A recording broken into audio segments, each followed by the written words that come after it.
The Team Supreme podcast is brought to you by the voices of Jason Schomer and Yashar Coffee and produced by Matt Sewell, who is me. I'm Matt Sewell. I'm producing this. Enjoy! I'm from New Jersey. He's from Iran. It's good enough for a podcast. We're Team Supreme. Was there any kind of little league for any sport when you were young? There were two soccer teams. One was a blue team, one was a red team. And people really And they loved just these played two each teams. other? They just played each other nonstop. And there were a bunch of unimportant teams who would play them. And these two were always meeting in the finals, at the final. And that's it. That's pretty much it. That was the soccer. But one time I was watching one of the games. My dad came home. My dad is a very straightforward, eccentric guy.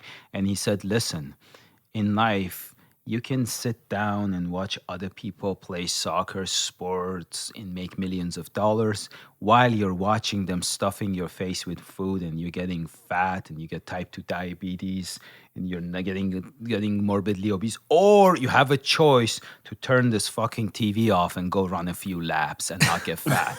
That's why ever since then I feel guilty. When there's a game on, I feel like I have to go run. And I'm 43 right now, but I still have those feelings of guilt and shame about eating too much and watching other people play sports. It's like as bad as like watching other people have sex or, watch pornography and jerking off to it. There's that guilt to it. Well, no, I have that guilt when I watch sports. That's horrible. Yeah. That's horrible. Am I supposed to feel guilty for pornography? No, that is not what we're Not saying at all. No. This was totally irrelevant. Well, so these two teams, what were they run by? Was it run by just the kids that were playing it, or was there actually adults that were involved in it? Oh, the two teams I was mentioning, these were like adults. Like these are the two main professional soccer teams in Iran. What you would watch. Yeah, what you would watch on TV. But we would go to the streets and alleys and play soccer. We had these small goals we would set on the those little mini asphalt, goals. Mini goals, yeah. And we'll play with plastic balls. But I was really bad at it. Yeah. I was really bad with sports that involved balls. Like I sucked at basketball. I sucked at soccer.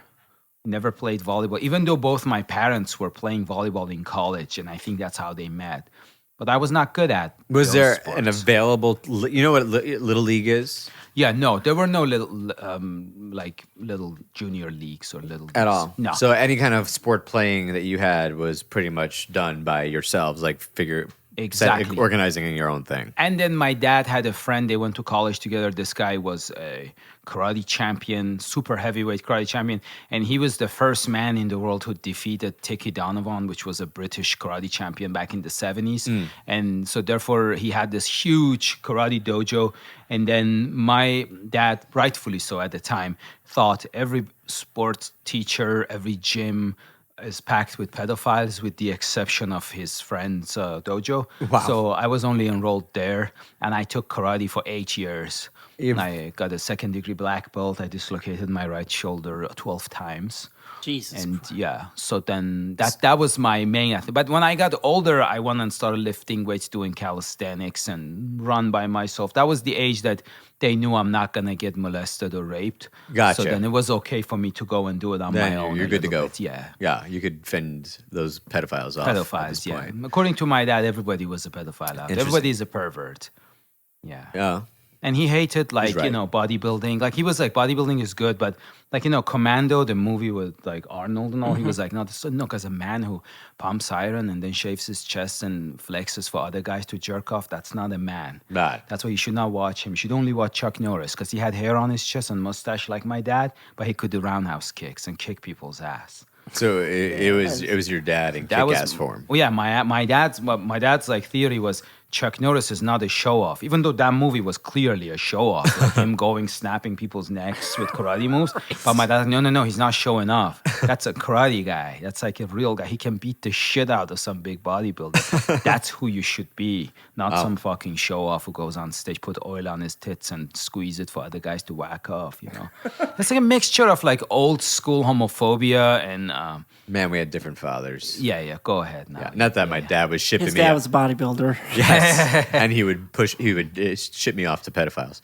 No, my dad was, now he's a retired accountant.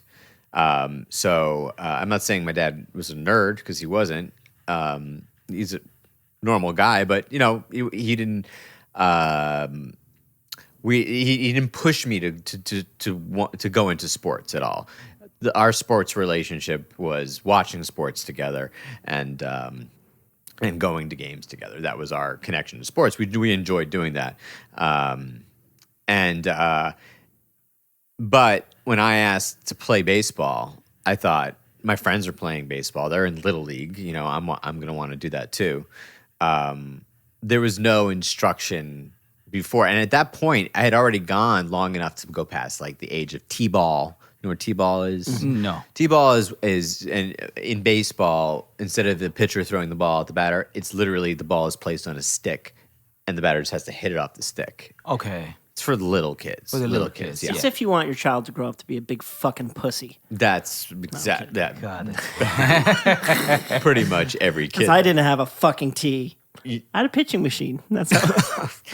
The privileged Orlando kids. No, that was upstate New York. Oh, Anyway, even better. So he gave me, when I wanted to be in Little League, I signed up for Little League. I was already past that age where I had to go into a next level of the game, which was with pitching and, with other kids that probably had played T-ball already or had instructions. I got put into my first game. There was no practice. It was just a game on the field. you didn't have practices? I did. We did, but But you for never some attended? reason, the first game, and this happened in a couple seasons where I grew up, was that the first game was the first time you saw your team. You played the my game. God. They just put you out there, and then you started practicing during the week and going to the next game. It was like an independent schedule. This wasn't affiliated with the school at all. This was an independent little league that you signed up for. Don't know why that was. I'm sure it's not done anymore. Anyway, I had no idea what I was doing. They put me at second base, and I'm watching the game unfold, and I'm thinking to myself, this is just like kickball. I get it. I know the rules of kickball. That's right? so funny. Right? So it's like kickball is pretty much, it's on a diamond, it's like the same Yeah. kind of thing.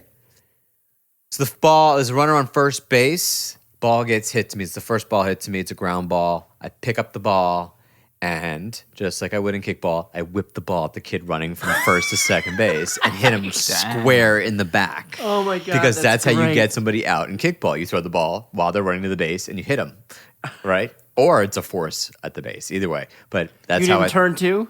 I didn't turn two. I just went for the runner. Went for the lead runner. I wanted to keep that run off the board. So I nailed him right in the spine. It's the only way I could do it. So, I mean, the kid falls crying hysterically. The parent of this kid comes running onto the field. I remember it was like, I can't remember if it was his mom or dad, but somebody, one of the family member came out screaming at my coach, who had just met me and had no idea that I didn't know how to play the game. And I just remember it being such a big deal. I mean, the rest of it was kind of a blur, but I do remember. And then Your dad finally, sit you down like, by the way. finally had that one-on-one. This is how you get a force out, or how you get somebody out in baseball. And here are the rules of baseball. Well, it's funny because the other day, last football season, I just take it. We took it for granted for 10 years now. Every season I watch a ton of football. I watch college football. I watch NFL, and my son turns to me and goes, "Can you tell me what is going on? Because you're always watching this." Oh, God. And I was like, That's got to hurt. "Oh shit! I haven't explained to you the rules of football." Oh, that's a hard way to learn that. But I just took, because since he was a little kid, I would Yeah. just be on the background and I just had it on. Yeah. So I'm like, okay, well, here goes. It's a little complicated. Yeah, that's a And tough one to get really into. doesn't make any sense, but and I go to explaining first downs, but it was a lot easier for me to explain because there's a big yellow line now. Like they have to get past that line. That line. And when I was a kid, it Yeah. had to be explained like, well, there's these two orange things on the side. You can't really see them, but they there. have to. They're there, and the runner has to get it 10 yards, and that's the line of scrimmage. And this, that, and the other. yeah. And actually, probably to learn all of football, all the rules, all the intricacies, all the nuance of it, it probably took 5 to 7 years, like for it to just slowly, because no one For just him or for you? for me. Yeah, exactly what I was saying. He's on step one of all this, where I just Right. basically tell him why the football's moving, why these two people are crashing into each other. But for me, like, to understand actually all of that, and it's a fucking lot. There's a ton of It rules. took I know. years. Yeah, yeah. It took years Me to too. figure out what the hell was going on. Unlike baseball, baseball's a little can get fancy, but not like football. Well, it's no surprise that my dad's favorite sport was hockey because I mean that's pretty Another much one. That's straight 5 years trying to figure out what the hell offsides was in hockey. And Yeah, then to- yeah. Offsides was to me that was the big one growing up. Like when it was explained, I did not understand offsides. It took on, EA on multiple Sports, sports. NHL 96 or whatever, and that's when I really got it. The video game was your dad. Well, my observation with American football is I still don't understand it. But anytime somebody here in the States says, "Oh, we're Americans, we're not good at math, or we're stupid," like this, I hear that a lot, and I always say, "No, you're not. You think you are. If you can understand what's going on in this field right now, you're actually pretty intelligent, and Yeah. you may think you're not good at math. You've made that belief, you've accepted, but that's not true. You don't want to learn math. But if you understand this game, that means you're very smart." You need to be on a commercial during an NFL game saying this to the TV. That's right. Yeah, but you would then inspire a lot of if people. I do that, then I'm gonna be accused of harboring and supporting the spousal abuses that are going on during the NFL games. Good point. So, Don't do so that. I'm That's just right. trying Don't to do stay that. away from it. Yeah, don't do that. Even though the only SAG commercial I've done was for NFL. Oh, yeah? So, No yeah, shit. Yeah. Oh, good. Well, look at that. There's a sports Yeah, connection sports So, right there. Yeah. so you're still in the learning process of American Unfortunately, football? I never tried to learn. Yeah. Yeah, but like one time, there was this one girl in college who asked me to go and watch a game with her. I went to the University of Oregon. Okay. So Joey Harrington was playing. All right. Yeah. So I went and watched the game, and I pretended like I'm interested so I can go out with her a little more. And Well played. yeah, and then that's it. But that's it. I mean, I still want UFOs, Ducks to win, but it's not like I'm not like that center. But one time I made a real bad joke because I was bartending and somebody asked me what the score is, and I said like I don't know, and they said, "Do you not know anything about football?" Or it was another. No, I think it was about baseball, and I said like no, because I grew up in Iran and sports where I grew up were limited to cockfighting and midget tossing and car bombs. Like I thought it's a funny joke, but it didn't go over too well. Yeah. But I told it to one of the security guards, not to a guest, but still. Yeah. Well, we didn't have midget tossing. We had cockfighting, but it was illegal. Like the cops would, if they would find out about a game, they would arrest people. Yeah. But it wasn't like, our pastime was cockfighting or. Right. No, it wasn't the country's sport. No, but I still don't understand you- football or baseball. Sometimes I watch the highlights of some of the very gifted athletes working out.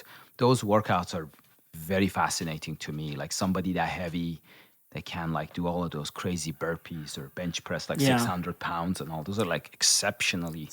I kind of don't want to skip past the cockfighting. Did you see a lot of cockfighting? No, they were illegal. They were yeah. going No, I on understand in they like, were the illegal. fringes, yeah.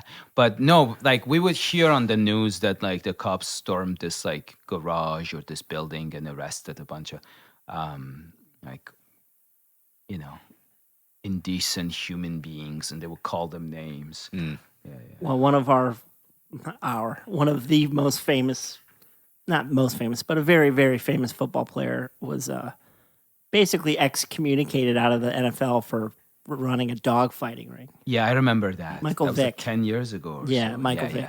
No, that was pretty disgusting. Yeah, I remember. Yeah. He's kind of made up for it. He's paid a pretty hefty price. It was pretty. I'd say. I remember it being so amazing on how like of a normal thing it was down south. About how like and like there was a lot of attention being brought to it. That was crazy. But I guess that's the good that came out of it because, now he's like a big advocate for pit bulls and, he's kind of turned it all around and he Just get caught.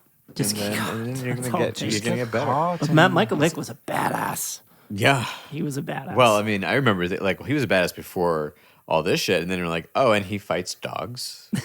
He's terrifying now. He's another level. So I had a moment with my son where he wanted to play basketball. So we decided to put him into the YMCA league for his age. Again, now at his point that he started, a couple seasons now where he could have been playing, but he wasn't because this was the first time he ever showed any interest in playing basketball. I never played basketball. I know the rules of basketball, but I'm just a spectator and not even that enthusiastic of one. Yeah. You know, and I had that moment of how my dad must have felt when he saw me whip that ball at that kid Oh no! during this basketball. Because the practice for these kids, Started eating the ball. he started gnawing on the ball. I'm like, that's not edible, dude. The practices are, they're throwing him the ball, they're dribbling a little bit, they're taking layup shots, they're passing back and forth. There's like a quick little scrimmage at the end that they do, but not really. It's more like a drill. They're not playing a game. So I didn't know how little bit of knowledge he had for the rules of basketball and what you're supposed to be, your positioning especially. And it became quite clear when I realized that when the first time his team was on defense, he ran back and stood directly under the basket and just put his arms up Oh no! and stood there. Like he thought that was somehow a defensive move for kids that are 10, 15, 20 feet away from him, dribbling the ball. He's like, I'm going to be here like a hockey goalie, put my arms up. So I'm doing something here. And I remember there was a parent talking to me, another father was talking about, his kid was on the team and he was chatting with me and he had said something. And I'm watching this unfold in front of me while he's talking to me. I said to him, I'm like, I'm sorry. My kid's about to get hit in the head with the ball. I'm just been watching this because I knew once they score a basket, that thing's landing on his head. Oh, 'Cause it's he's going to come standing right through the hoop. directly under the basket. Every time he goes on defense, the ball's going to go in at some point, and it's going to hit him in the head. And I'm like, I can't hear what this guy is saying because I'm waiting for it to happen. Right. Sure enough. Hope it's not, his tongue's not out of his mouth. No, but he looked up and it hit him square in the face. Oh. And everyone groaned at the same, like, oh. And he broke down crying on the court because he got hit in the face. But he wasn't like, oh, God, it had to be taken off. He was trying to shake it off. He was crying. Right. And he was playing. And now I'm observing his offense, which is wherever the ball goes, I'm going to go. That's what you got to do. So he just... Whatever the ball is being passed to, he's running straight on at that person and either standing next to them or in front of them. I don't know why. Probably because I never gave him any direction on how to play basketball, is my guess. You just assumed he knew. I just assumed he knew by watching the maybe 3 games I've watched since he was born on TV. And this is all coming crashing down in my head because I'm like, oh God, oh my God, what have I done? I've done what my father did to me. Like I literally have put him out there. And he is doing nothing on offense and keeps going back under the basket pretty much the rest of the game. Did not learn his lesson, got hit in the head one more time. Game's over. He comes up to me and I'm like so upset. I'm like, I want to almost apologize. Like I literally am about to say, buddy, we're gonna go over the rules. We're gonna figure this out. We're gonna know. And he was like, that was awesome. That was great. And he had the best time. And I was like, okay, I gave him some direction.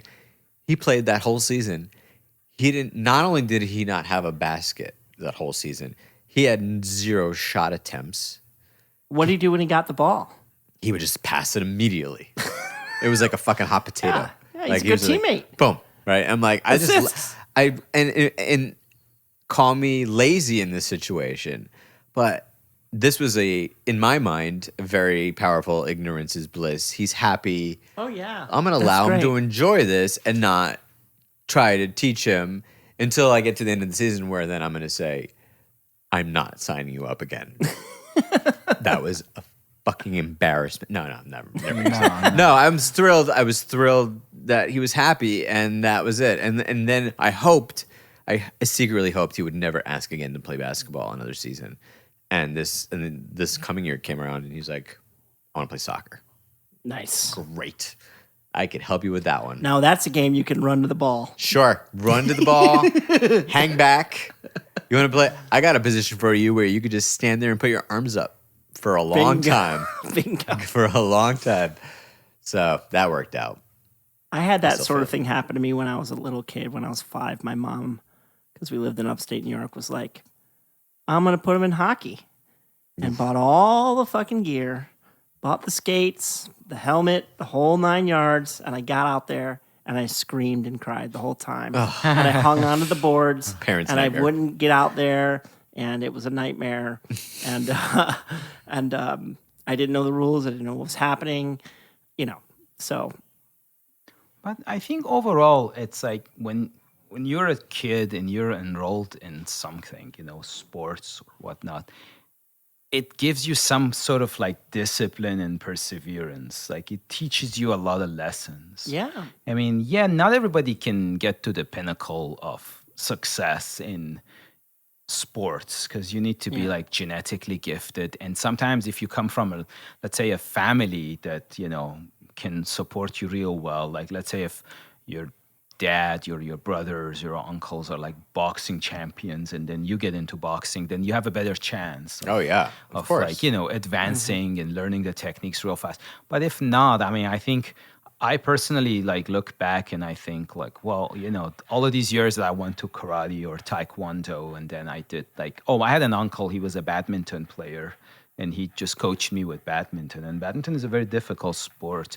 And like in retrospect, I see like, oh wow, one reason I can like at least like run 5 miles now, or like I kept up like with the workouts was because. How are you with martial arts? I mean, did you feel like you were talented in when you were growing up doing that? Because I know at the time I didn't want to accept that I'm not that talented, Right. and I was like Well, really hard fucking on second myself. degree black belt. You got to be somewhat talented to get there, right? Well, that's true, but then when I would go, like I have done, or I should say, I had done like 60 something competitions, and I think I only won like 5 things. And the best one was like 3rd place in my country in a Shotokan karate sort of a team tournament. Well, let me put it to you this way: if I was 3rd place in the country playing baseball, I'm going to the major leagues. That's true. So if no. you're 3rd place in your country in a, I mean, Well, I think he it meant was- in a specific tournament. It was like a specific like style. Like the karate like had like many styles. Right. And in one of the styles in the country, that one time there was a team competition where like 5 or 6 karate fighters from one team would compete against 5 or 6 karate fighters from the other team. And our team got 3rd place in the country. Okay. That was my best. But I won 3 matches. okay. And that was like my biggest achievement. Everything else I got was just like a local competition that I got 2nd or 3rd place. But in retrospect, I can see there were others who were way more talented. Like they were more flexible. Yeah. They were faster.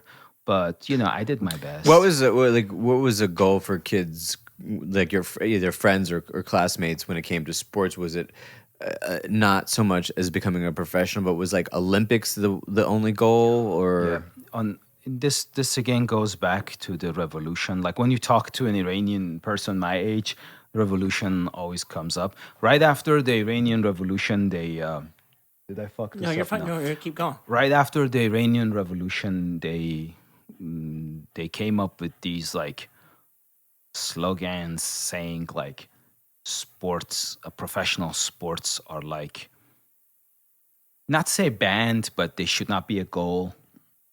Sports should be something that working out is something that you do to feel to be a healthy person, which Gotcha. then makes you a more productive or more religious part of the society. And so they discouraged professional sports. So when I grew up, just going to a karate class, we still had like hardcore like competitions and all. But at the same time, the government started like not supporting any types of athletic activities, with the exception of like wrestling, soccer, and all. So that was the environment I grew up in. But I still worked out. But so for my classmates, people were like, yeah, I'm just going to go play some soccer in the street. Or Right. summer times we would get enrolled in some kind of a swimming class. so that we learn how to swim. And yeah, Was there any connection to like American sports, like or other country sports, like on TV? Like, were you able to follow in your country other teams if you wanted to? nothing whatsoever. Really? Yeah. The only thing we occasionally watched at home were like these old Muhammad Ali's fights. Yeah. That's it. But then again, I have to tell you, early 90s, people started watching basketball on VCR. So, but the 80s, no, I don't remember watching anything. But basketball became really big. Like a recorded game that had happened. That happened like a year ago or two. And then Michael Jordan was yeah. considered a god. And then He was. He was. He yes, wasn't considered absolutely one. was. yeah. He was. He is God. He is basketball. He'd be my, yeah, he's. He is basketball. I don't think there's any. I don't think there's any. Muhammad Ali is probably the only one that's a professional athlete as popular and Well, as Michael Jordan's know. the one player that I have said that forever. You know, like where he's like the greatest ever, and you know, Yeah. and it's no question. Right. But like then I'm like, am I saying that because he was in my generation just the best, but now I'm one of those older guys that are like, no one's gonna be better than that guy. I don't know when you watch him. I was fucking right there. I remember watching Michael Jordan all the time. I was Yeah. a big Magic fan, and he was in the Eastern Conference. So, you know, I saw all of his big games, and all. You know, I got into basketball a lot, big time in the '90s, and you know, everyone changed the way they played. They all play like Michael Jordan now. They shoot more now. But like when I'll watch the playoffs in the NBA, and I watch it and I go, is Mike? I don't know. He's still the fucking best to Yeah, me. Like I he's mean, I have no reason to because think he was otherwise, just a but stone cold fucking killer. Yeah. He was just when you're on the opposing team or a fan of the opposing team and he has the ball and you just know so much so that there was this thing in the NBA they called Jordan rules, which is that he would just fucking get fouled just for driving the lane. Yeah, like yeah. he was never. He was. Did you see his speech recently? That was I think he was inducted into. Oh, that Basketball Hall of Fame. Where and he was basically just like- and I did this. Yeah. This fucking guy, and I did this. This Basically, asshole. everybody in his past that didn't believe in him or tried to tell him that he wasn't going to be who he was, or he basically told them all to go fuck themselves in this like big. Was it the Hall of Fame speech? I mean, that, like it was like It was brutal. It was brutal. He went after like People were pissed about he'd it. be like calling out his JV coach when Yeah. he was in high school, like when he was a fucking 8th grader, and he was like, "Yeah, because they didn't want to, he couldn't make varsity, and they put him on JV or something like that," and he was like, that made "This me guy, wonder. Yeah, and this guy." that made me wonder when I heard that. I was like, I wonder if that's how he got through when someone would tell him something like that he couldn't do something, that he was like, when I'm inducted into the Hall of Fame, I'm going to tell these people to go fuck themselves. And he just kept a list. Yeah. I deep down inside, I wish that's true. That's like your very, very famous, at least famous to me, your famous your quitting story when you quit. Oh, yeah. that one restaurant. You were talking about when I posted that notice? No, when you Or- basically said Oh, you went to your table. And I've went, "I quit just wanna several let you know." times from restaurants. I just want to let you know glorious that I fashions. will no longer be your server. Yep. And you brought your manager over, the whole deal? Yeah, I stood on a chair. I handed the book over. I said, "This is going to be your server from now on." This was like one of my first restaurant jobs in Chicago. Public resignation, Public resignation is exactly what it was. like on TV, Yeah, on camera. She was fired a few days after that. The manager. Completely unrelated from that incident. Yeah, it wasn't me. I didn't. I was going to say, you were talking earlier about, I think you were saying something about learning like the value of sport or something like that. Yes, as a way. yeah. The one thing I did learn from baseball, I played Little League. I played a lot of Little League. And the value, at least I saw in it, was learning to think situationally and using logic. Because the thing that we were always driven into us, at least when I was learning baseball, was like, okay, you're in this position. If the ball's hit you, what are you going to do? Right. Right? Right. There's a guy in first. There's a guy in third. The ball's hit you. What are you going to do? Right. There's only one out. What are Yeah. you gonna? And all these situations, and you because it's a slow game. You could think about it. You could be like, okay, if the ball comes to me, I'm gonna do. This is what I need to do. Set this or, whole or this thing is up where I in need your to mind. be after that. And I thought that held some value. And my son played some baseball, and he was not into it. And that was, I don't know if you've had to deal with this at all, but like I was a big time little leaguer. I was an all-star. I was very good for my age. Got it. My problem was when the kids started hitting puberty, I did not hit puberty at the same rate that they hit puberty.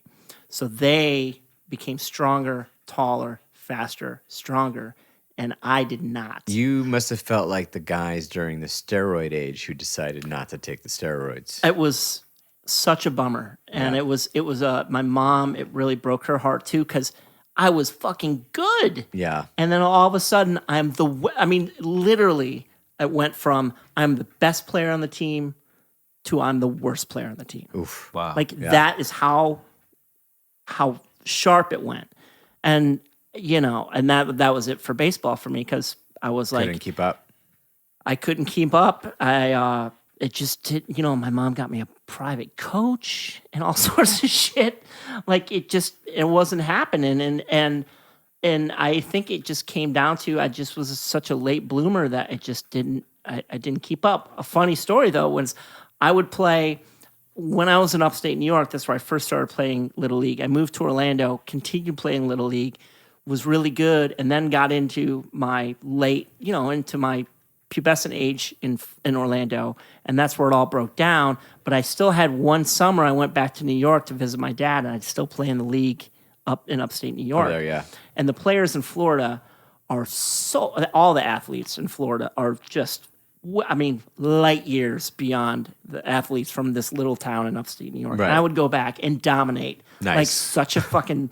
I was just such a boss when I would go back and play So you Little get League. that taste. You get that taste. I get back that in. taste. Yeah. Not only that, the age differences in Orlando, there was a certain age where you jump from the small field and you go on the major league field, Yeah. a full-size field, which is 90 feet to the bases, 60 feet to the mound.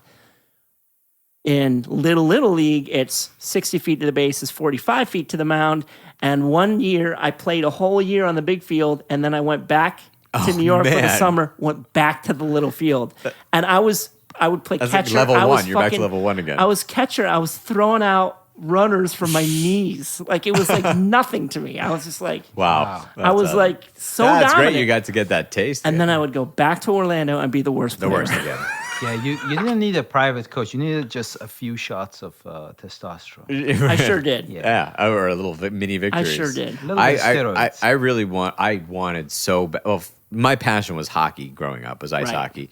But I grew up in northern New Jersey, obviously, and there was no hockey. You had to be in a private school to have a hockey team. Mm-hmm. I played all street hockey, and then I did join a roller hockey league, so I got to play hockey. But my second choice that I loved to watch and had a passion for was football. So my parents would not let me join football. They were very progressive in the I'm not letting my kid play football point of view. They were probably one of the first before now everybody's doing that. So this was devastating to me. I really I wanted to be on the football team. I wanted to have that jacket. The football players in my school, even starting in middle school, which is when I wanted to do this, had that football jacket, right? That was a big deal. Yep. So my parents wouldn't let me. And I remember just riding them all summer, the summer before whatever year I was going into in junior high. Just please, I just want to join. I just had this dream of being a defensive lineman, rushing the quarterback. That's what I wanted to do. I had the size. I was kind of a chubby kid at the time. I knew I could, but I'd never done anything that athletic before, but I wanted to do it. I wanted to give it a shot. They wouldn't even let me try it. We were at the Jersey Shore for the day. We went on the boardwalk. It was one of these, one of the games to win a prize was throw a football, had to be about 30 to 40 feet down into this one tire that was hanging. And not only hanging, it was swinging, right? For a big prize, right? I said, give me one shot. I get that football in right there. You let me join football. And my dad goes, fine. But you can't say anything about it again if you miss. You can't ask ever again. Oh, I like that. Yeah. You went all in. So did I. I said, deal. Nothing but the center of this Nice. fucking tire, right? Nice. I didn't even hit tire. It hit the back of the wall. Boom, right? Now, to win the big prize, you had to hit 2 out of 3 in the game. I acted like I just won the fucking Super Bowl. Like people were looking at me like not understanding why I was. Just this kid know he has to have another Doesn't matter. I get to join football. So we go. They signed me up for football. They kept their word. I went there. We just have our first practice, right? First practice in football during the summer, first of all. Humid as shit. 1,000,000 degrees. I am having what I didn't know was at the time my first ever asthma attack on the field. Wow. Now, it wasn't like a full blown, like people are like, could die from that way. I just had a slight asthma, probably from being overweight, and also never being doing anything athletic hardly ever, right? Just kept playing outside. So when we're running laps around at the end of this practice, my chest is on fire. My lungs are on fire. I can't breathe. We have one more like round. It was like 5 laps or 4 laps or whatever. It was around the whole field. We're getting to the last lap. Oh my God, like I need to stop or I'm going to pass out. I can't. I'm barely making this. I'm behind the pack, right? And I see the other players starting to finish. And then I hear the coach go, "That's not good enough. Give me 5 more." Oh my God. 5 more laps to a point where I didn't think I was going to finish this 5th. I was going to die. I remember so clearly, just immediately, this was completely on instinct, running across the field directly at the coach, right? And I didn't care who was watching me, what was happening. I just spun him around and was like, "I can't run anymore. I can't breathe." And had this huge panic attack in front of this coach, and all the players stopped. Everyone's watching me, and they're like, and I remember this coach like looking at the other coach, and it wasn't like, "Oh my God, we got to help this kid," or what's going on with him. He looked at it, the look was, "The fuck's wrong with this guy?" Like it was like, "What's wrong? What's going on? What's wrong with you?" I'm like, "I can't breathe." "You need to sit down. You need some water. What's going on?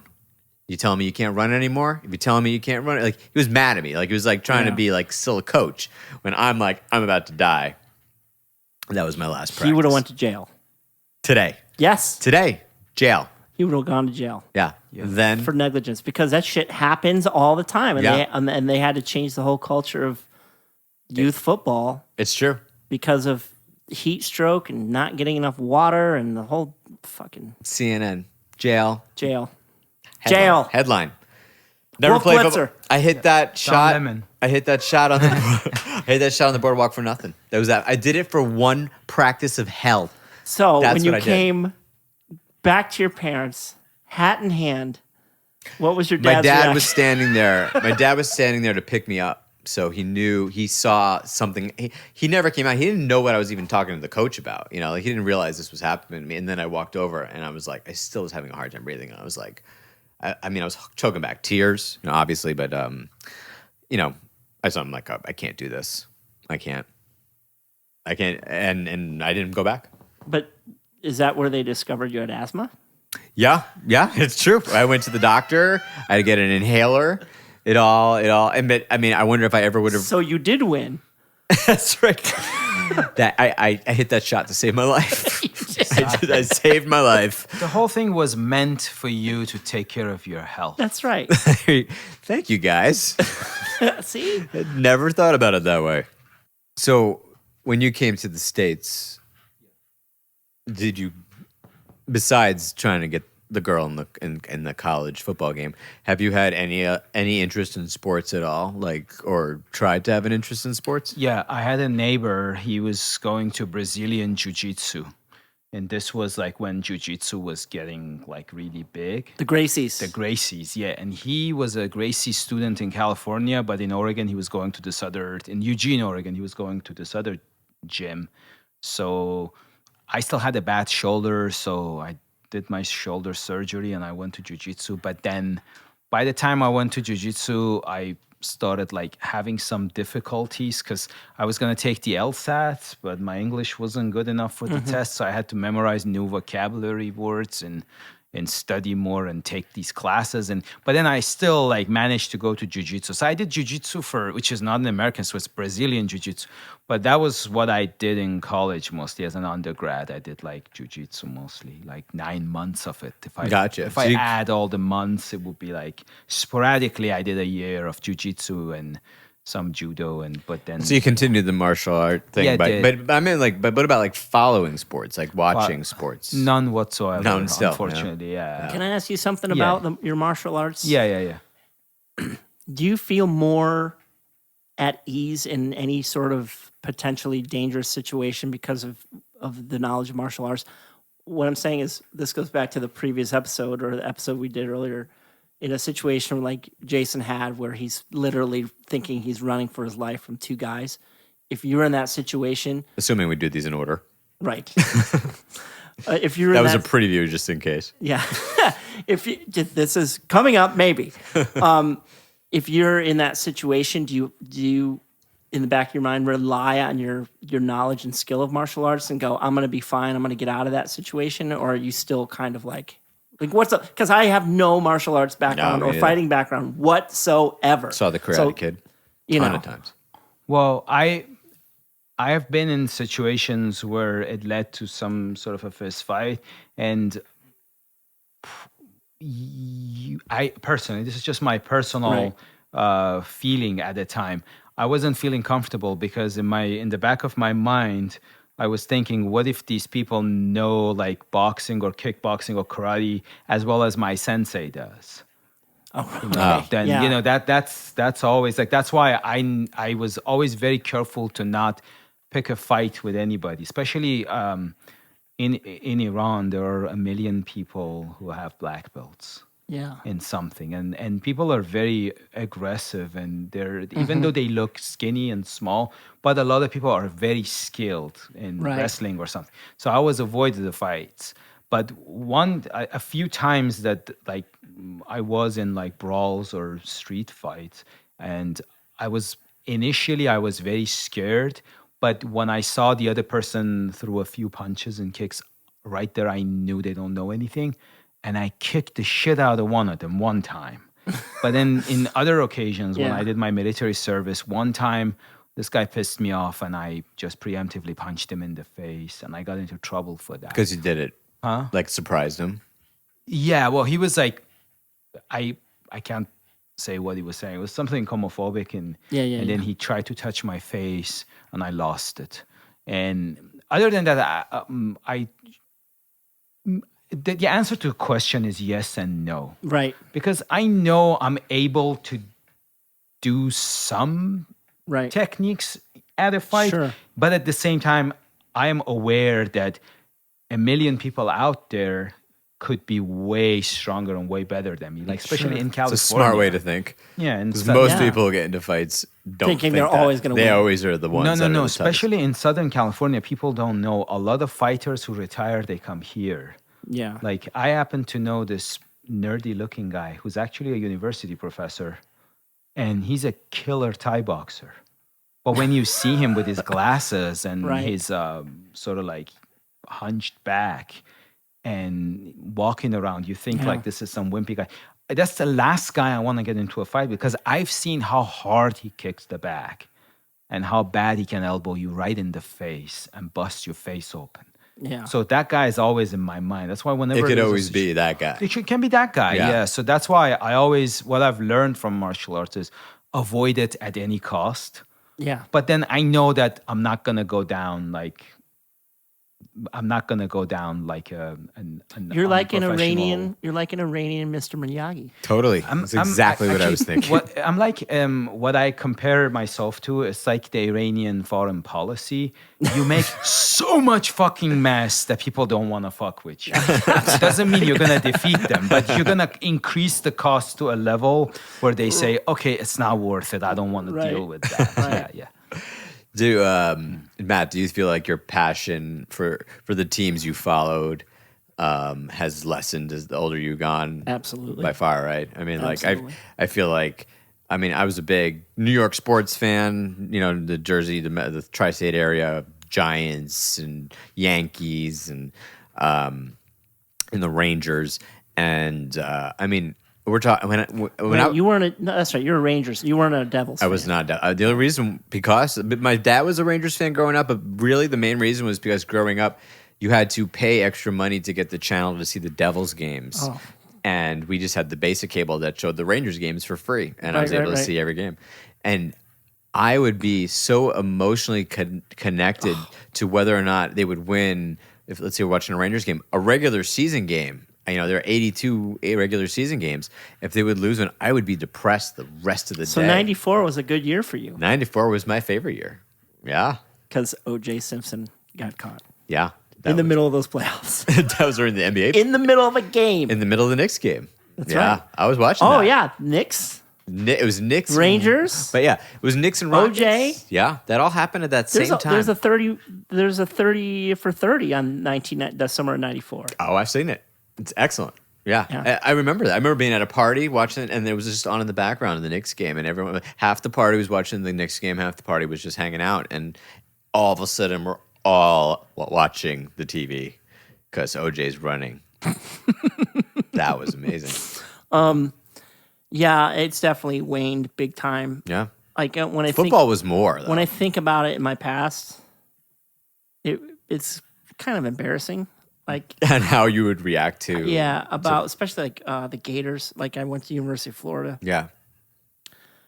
You're a big Gators fan. Too. I still am, but Yeah. like I was when I was a kid and a teenager, I was a Yankees fan. I was really passionate about the Orlando Magic when they had their little run with Shaq in the 90s, but nothing has even come in the orbit of the passion I had for the Gators when I went to the University of Florida. Like it became something and they were good. Were you already a fan before?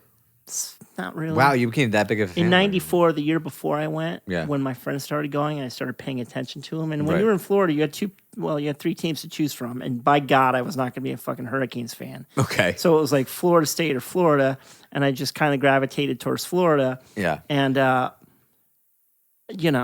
it just kind of exploded in my early 20s. Yeah. And it was embarrassing a little bit the way I kind of the anger and the rage I would have over And how certain it consumed you. things. It somewhat. I got a taste of that. Yeah. Oh, you've seen it. Oh, I've seen it. I've seen you watch games. Yeah. Yeah. I'm not like that anymore. Well, if I see all the games in a season at this point, I'm like, oh my God. I maybe could see half of them, maybe. I feel like, I mean, now if like I'll see like the Rangers lost to the Kings in the finals a bunch of years ago. Mm-hmm. Well, God, 5 years ago now. And I mean, man, as a kid, if they would have lost in the finals, like it would have taken weeks for me to get over emotionally. Like I'd be depressed. It sucked. I hated it. I was annoyed, especially since now I've been my kids kind of like the Kings a little bit. So I'm like, yeah, let's watch. Who cares? They're in the other conference. Like the Kings. I don't care. But now there's that. Every time I go to a Kings game, I get that little bit of a fuck you. Go That's fuck. right. Yeah. Well, part of me hopes the Gators that I've lived here for 16 years and they have not played out in California for any reason whatsoever. Now, Florida State came out for the national championship. They played in the Rose Bowl. Yeah. But we'll all show out hard. Me and Brian and all the Florida alumni that are out here. Mm-hmm. But yeah, I think that would be the last level. Like if I went back to Florida and went to a Florida game, which I have, I enjoy myself and I have a fun time. But it doesn't destroy me when they lose. Of course, they lose often now. Have you ever been to a hockey game? No, I have, but I just noticed something with the Americans, people who live here. They are very invested in their local teams. Yeah. Like, let's say a college team or a state team. Like the way he was talking about his team, or you were relating to your team. It's like the same way. The only time that happened to me or to us back at home was when the country, like Iran, was playing soccer against, let's say, Saudi Arabia. Mm-hmm. That's exactly how we felt, like really passionate and enthusiastic. And we want to win. And then if we lost, it would take us 3 to 4 weeks to get over that. Well, the other thing too in America, Jeez, there yeah. are so many fucking teams. They Yeah. are. Like- yeah. Saturated. 120 college teams, basketball, football, and then another 100 D2 teams. And then there's all the major sports leagues, which is 4, which 32 a pop there. So you're talking another 120 teams. Well, it's good because there are about 4 billion more people than when we were a kid on Earth. So don't worry about it. We're headed in the right direction with sports teams. But you have a lot to like consume and worry about, a lot of teams, a lot of games, Yeah. a lot of different sports. I remember back at home, the only thing we were like concerned about was one like Asian competitions, Asian games, because it was the whole continent of Asia, and Iran was playing it there against China, Saudi Arabia, all the countries that were in Yeah. Asia. And then if we lost, we felt really bad.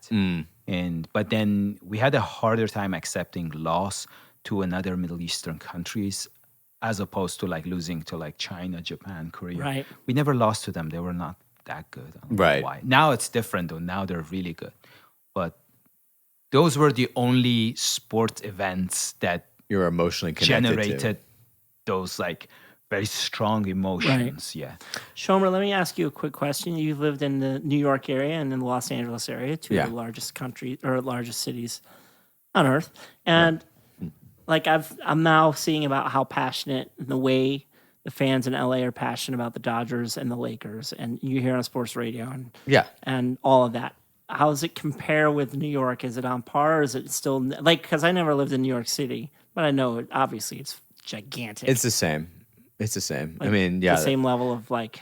Yeah, just obsession with talking about the exact same on the Because sports like when radios. the Dodgers are really good right now. Everybody is a fucking big way into the Dodgers Yeah. right now. No, I think I it's a feel like in New universal York, thing. everyone was always into the Yankees. Yeah, and they still are. And yeah, I feel like it's that same feel. I mean, it's a different feel because it's a different city and everybody's on top of each other in New York. And I feel like in LA, everybody's spread out. So you're not having that same, I think, dynamic when it comes to other people in the city. But I feel like when it comes to an overall, like everybody's talking about, I mean, a good team in a big city or even a mediocre thing is that there's always something to talk about the big team in a big city. Either they are great and you want to talk to people about it, or they suck and you want to complain about it. So it's like there's always, I think it just gives in that city a connection to everybody, and then it feels the same. It's just a little bit more spread out here, location wise. Yeah. Anyways, folks, That was fun. Folks. that's it. I think we're at that point. The final buzzer just went off. That's stupid. We're gonna cut that out. No, we're keeping it. keeping And it. I'm going to put a final buzzer in. I love it. Yes, do it right here. Team Supreme. Team Team Supreme. Supreme.